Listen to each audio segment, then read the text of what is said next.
Yes. Hello. Hey, Stuart. Great to have you on the show. Nice to meet you. Yeah, nice to meet you as well. I think we could start. Sini mentioned that, and I have also heard that in Australia, in the state of Victoria, you had maybe some comments or insight of what has happened there. And I've heard also, even in some kind of through internet, some news that it seems like maybe that state has been the most strict as far as what comes to this situation or the restrictions. And also I just heard that in Finland on this Saturday, 4th of December, there's a group of people who are making a protest for what's happening in Australia. And that made me think that, wait, if people are protesting here in Finland, what's happening in Australia, maybe it would be very interesting for Finnish people to know, and for me personally to know, how do you see the situation there? Well, so Australia fared very well right through 2020 with as far as the pandemic went compared to the rest of the world. We had a very mild dose of COVID today. It really didn't affect us as badly as what did everyone else. And coming to 2021, and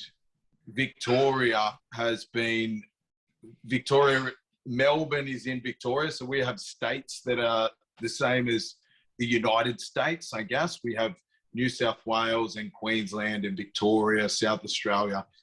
And anyway, there's 7 states. And inside those are the capital cities. You know, you've got Sydney in New South Wales and Melbourne in Victoria, and Brisbane is in Queensland. They're the main ones. And so Victoria has been the most locked down state in the world. So they've had 267 days of lockdown, right? 260. So, you know, you might as well say best part of 9 months they've been locked in their houses. So they've copped it really, really bad. And so the emergency powers that the government have, they expire on the 15th of December. And so Victorian government couldn't extend the emergency powers again. Therefore, they created a new pandemic law that gives them almost government by decree, really. They can just declare that there's a pandemic. It doesn't even necessarily need to be in that state. It doesn't even necessarily need to be in the country. It just, their public health official just needs to decide that there's Ebola is over in Africa. There's an outbreak of Ebola. It has the potential to become a pandemic. Therefore, these emergency pandemic powers come into play. And so they can do things like they can move bills through Parliament without going through the proper parliamentary process, you know, debates and the voting processes. They can lock up people for disobeying the public health orders or undermining the public health effort. So putting out what they perceive as false or misleading information about the government or the vaccine program or anything like that. They don't need a warrant to show it to your house. You're not entitled to go before a court if they lock you up. So the normal process is if someone takes your freedom away from you, you have to go through the courts. Well, not in this case. If they decide that you're going to be locked up, you can appeal it through a panel. so there's no, you're not entitled to a lawyer. So the normal judicial process that you or I have grown up with, where you get a lawyer, I'm not speaking till I get my lawyer, and you don't have the right to remain silent. They have a right to come in and take your phones and laptops, and there's absolutely nothing you can do about it. So this has moved down in Victoria, and we've had hundreds of thousands of people out on the streets. I think last weekend there was maybe 300,000, 400,000 people in Melbourne, Victoria. There was about 200,000 or 300,000 in Sydney. There was a few thousand up in the little town that I was in Newcastle, where it was flogging down rain. So there's been protests all over the country. So, I mean, there is getting a backlash, big time. And I think it's sort of crept up on us because we'd had such a good time with the pandemic that when these cases started to come, they sort of moved into, I think there was only 15 or 17 cases when they started to lock everything down. People really took it quite well.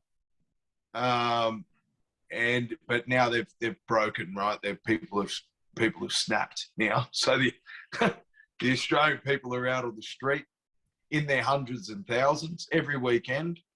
So any help we can get from Finland is more than welcome. You say hundreds of thousands. I mean, like how is that like being really officially counted? Because that sounds like a lot of number. I mean, in Finland there has been some. I mean, I don't know, 500,000, 1,500, or something like this. And and we don't have anything in the news about this. And some Finns who may be watching this would ask, like, can that really be? Because if that would be the case, probably the Finnish news would at least report, and maybe they have, and maybe I just haven't seen, but at least it doesn't come to my mind. You would think that that this would have to be reported, but our media did their best not to report it the first weekend that it happened. So the guys at the protest hired a helicopter and they flew up and they took their own aerial photographs of their own protest and they sent them to the media and they put them online. So there was absolutely no denying how many people were there, you know, because they also, the police, they set up no-fly zones and, you know, so you weren't allowed to fly a drone, so you can't get photos, and they play all these sorts of games, you know. So anyway, it was I'll find it on my. It's incredible photos. So Melbourne lockdown protests, they happened on. If you guys wanted to Google them, you know, they happened on the 27th November, and you should be able to find them on Google, I guess. Or at least they'll be somewhere on Facebook. If you have a link, yeah, maybe you can send me a link, and I will put it in the text, so people can take. But you are saying that the protester, they hired their own helicopter, and did they illegally fly through the no-fly zone just to get the pictures? Yeah, I'm not sure where. I know that they set up a no-fly zone for drones because the people were flying the little drones up, and so any of them that the protesters had, the police, and immediately as soon as they seen them, they confiscated them.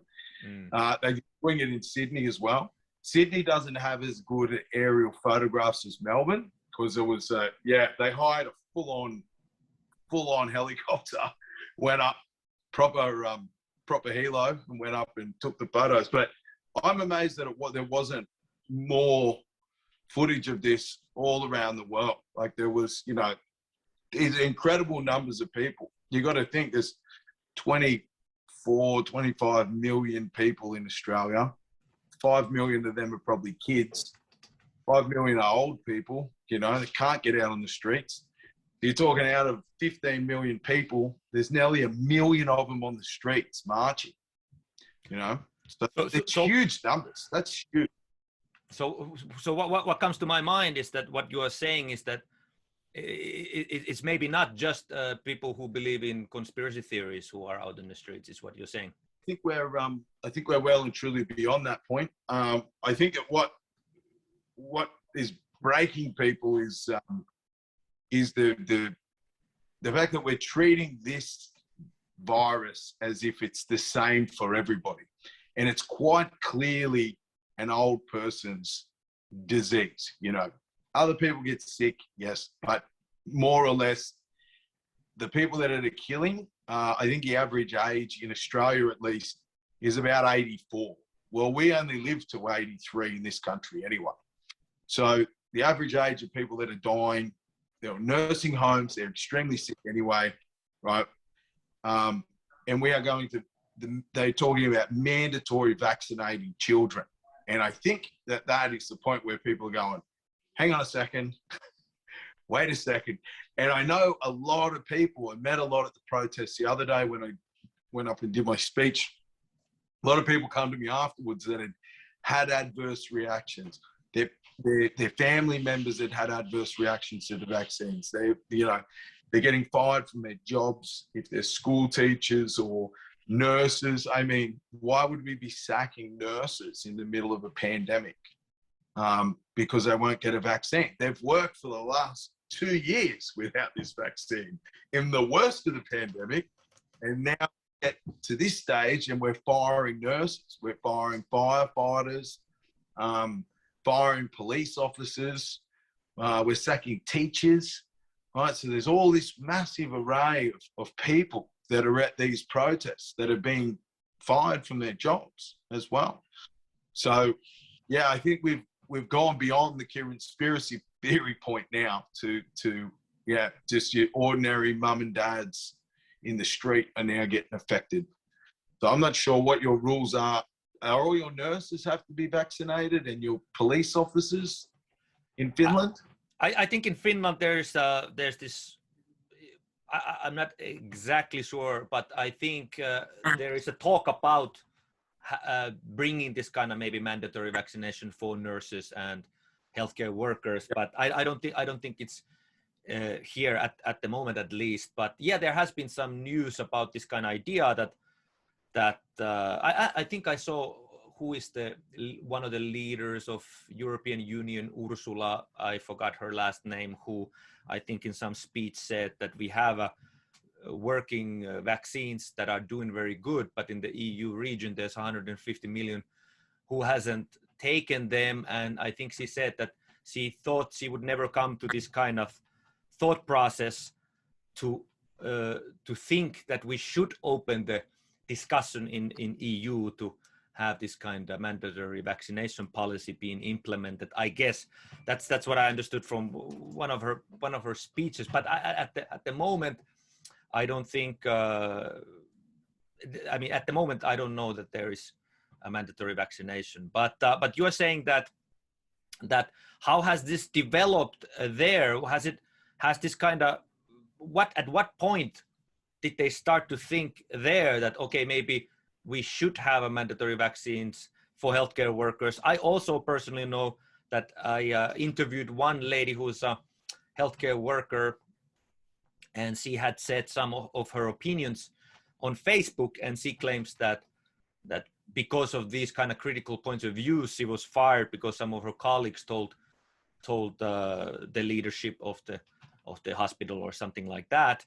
And that question came to my mind also, that if for a year and a half, 2 years, I think everybody should really respect and appreciate and value the work of these healthcare workers, and they have kind of put themselves on a line, if you could say that why then now we would fire them. I also started to ask that question myself. Well, see, we're here in Australia at the moment, the doctors are not allowed to give exemptions for the vaccine. You must be vaccinated. They can lose their right to operate as a medical professional, as a doctor. They'll lose their right to have a medical practice if they write you an exemption for the vaccine. Now, if that's what they do, they're doctors. They should be able to determine if there's something wrong with you and you can't get a vaccine exemption. But I know a guy who had non-Hodgkin's lymphoma, where you get cancer in all your lymph nodes. And now one of the vaccines, the one that he was supposed to take, affects the lymph nodes. And so he's just lived through 3 years of chemotherapy.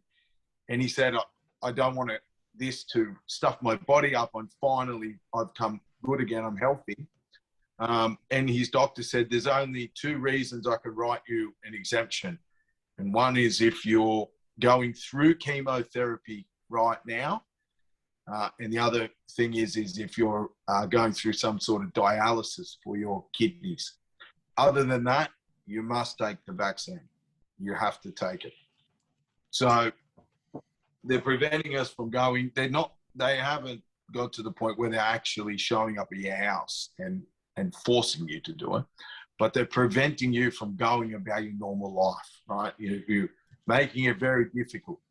You can still get food and you can still get fuel, right? But they're making it very difficult otherwise to go about your normal life. So this is coming to Finland. This is coming to Austria. This is coming to England. It's going to spread like cancer. These pharmaceutical companies will get their way. This is bigger than Australia. I mean, some say we're a test case, but if you'll notice, all of the countries all around the world have almost been in lockstep with what they've done with the lockdowns, and they've also their financial institutions, our banks, your European Central Bank, the American Federal Reserve, the Chinese Central Bank, they've all done exactly the same thing with their monetary policy. So I would assume that what's happening here in Australia will be eventually coming to Finland.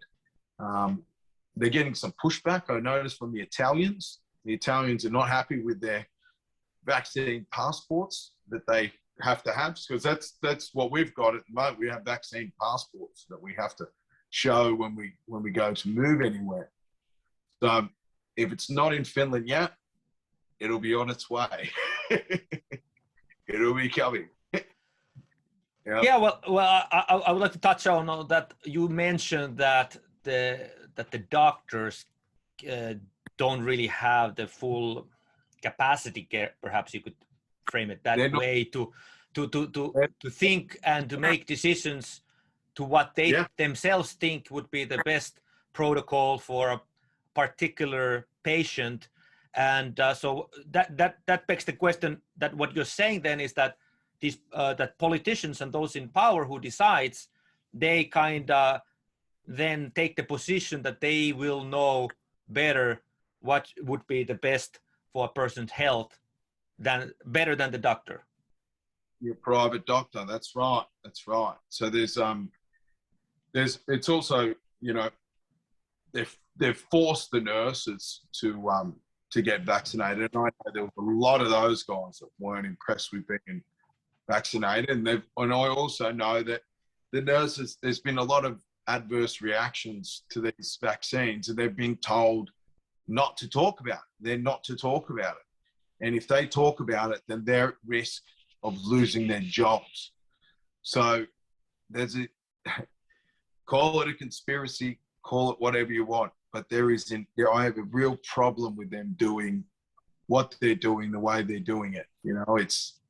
It's not fair. How are we supposed to have an open and free discussion about this topic if we're suppressing data and we're firing medical professionals? I can't see a doctor wanting to throw away 12 years worth of study. They go to university for 4 years, and then they go and they do a master's in something, and then they study, to be able to fix your knee or something. They're not going to throw away all that. I'm just trying to stick up for, we're putting our faith in the wrong people. I mean, I don't think I'd want to throw my career away over giving you a vaccine exemption, So we're really pushing against it here at the moment. But, there are some brave souls that have walked out of their jobs. There's plenty of nurses, plenty of teachers that have just said, I'm not doing it, They've thrown away years worth of university and walked out the door. So there are some people that are holding the line here. Well, if you have questions, what could then be behind this if this is more about, let's say, power or money or business or political agenda.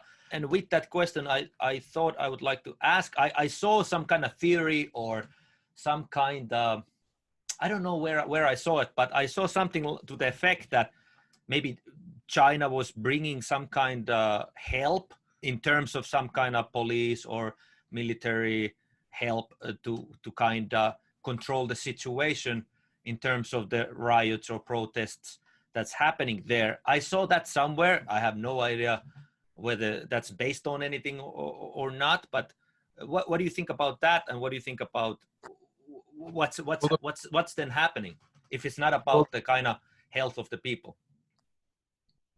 Well, I'm not sure because they have printed a lot of money.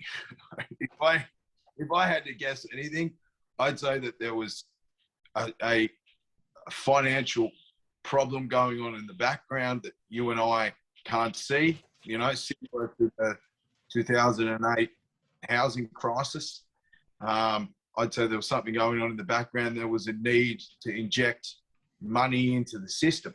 And this was the best way of doing it. I mean, what are they saying? 50% of all of America's money that's ever been printed has been printed in the last 12 months. 50%, right? So when you think that they printed $700 billion during the financial crisis, they've printed 10 times that, you know, for this one. So we've injected a huge amount of money into the financial system, and where's it all gone? Tesla, Alphabet stocks, you know, Pfizer. If you own stocks, you're doing very well. If you own real estate, you're doing very well. You know, this pandemic has been the best thing that's ever happened to you, you know. So there's a lot of people that have got very, very, very rich from this, you know. So you got to find, where's the incentives? Well, you know, why would, if you're getting richer and richer and richer, you really, what's the incentive to change back? I mean, there's a huge issue here where we're selling the young people, we're selling them down a river, you know. We've stolen years of their lives, right? And now they're trying to move into housing that they can't afford. The jobs aren't there, the jobs that pay a decent wage. So we really sacrifice the young people under the altar of this. And I do believe that this is not going to stop. I think that this will move into, when this slows down, it'll just move into the climate change. We'll have a climate change emergency, and these rules and things that are in place now will be used to push us around with climate change. I think that thinking that we're going to go back to the freedoms that we had pre-2019, I just can't see it happening. I think that the boot is on our neck, and unless we get it off, we're going to be sitting here in a couple of years and we're going to be going, what the hell happened, you know? At the kind of towards the end of it, I usually ask, is there something you would like for the listeners or the viewers of the podcast to think or to do or to consider? Yeah, I think that you should have a look. I don't know if this pitch is going to be clear enough. Can you see it? Yeah, it looks quite. Hundreds and thousands of people that were down on the streets down in Melbourne. Now there's that many people. They can't be wrong, right? You might be looking at a few thousand people and you might say, these guys are lunatics. But when you're looking at like 300,000 people marching in a city of like 5 million people, there's something seriously wrong. And there is something wrong here in Australia, big time. And if you're not careful, if you don't smell this rat coming and stamp it out before it gets there, it'll be in your country before you know it. And before you know it, you won't be able to go 5 kilometers from your house. You won't be able to be employed anymore without this vaccine. And you're not just talking a vaccine, you're talking a booster shot every 6 months. And this is going to be a changing booster shot because of this Omicron variant, and we're going to have another variant, and this is going to be ongoing. This will be for the rest of your life unless you put your stand up, get out on the street and protest, and just say, we're not doing this, right? The politicians will change their mind when they think the majority of the public has moved position. So, look, we weren't fast enough to act, and now we're really, really paying the price for it, guys. So get up while you still can. Well, it's been a very interesting conversation, and thanks for all the thoughts and your perspective of what's happening in Australia.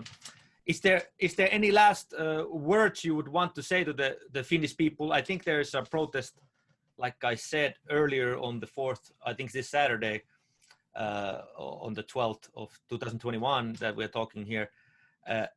Any kind of last words or inspiration or things for Finns to consider?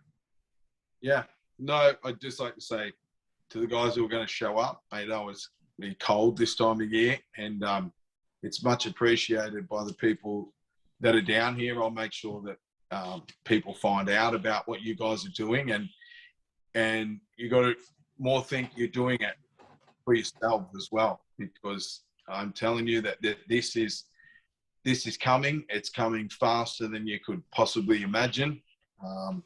If they're just talking about, as you're saying, that they're even mentioning it, that they never thought that they're thinking about mandatory vaccination. The fact they're thinking about it means they're talking about it, and you need them to know that they're not going to put up with that shit. You know, that if they do it, they're going to face some severe opposition. So thank you very much, guys, from everybody down here in Australia. We really appreciate it.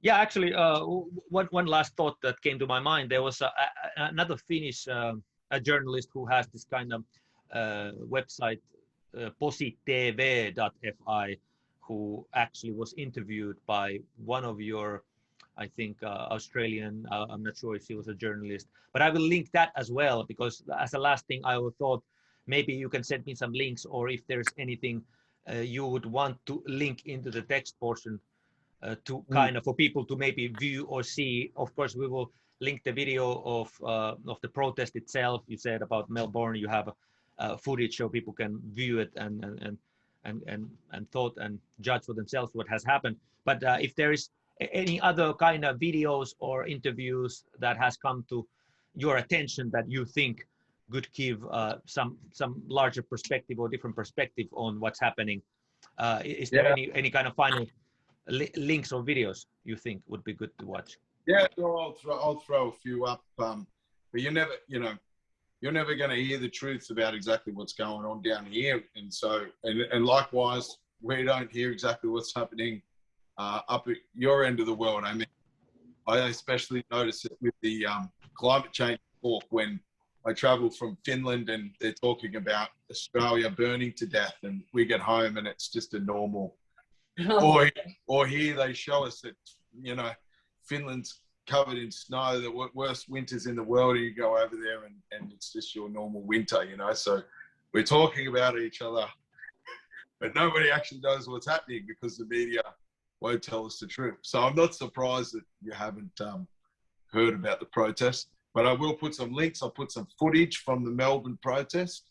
Yeah. Well, okay, sounds good. Sini and Stuart, thanks again for your time, and thanks for the report and your thoughts and perspectives of what's happening on that end. And from here, from Finland, of course, we wish you all the best. And I think we can all, agree on Sini's words that trying to understand each other and try to think from a perspective of kind of feeling love and compassion from our hearts, what would be the kind of solution for going forward. I think that's always good to consider, regardless of what you think about the situation. So with that said, thank you very much once again. Thank you for the listeners and viewers, and to the next Kemppe podcast episode.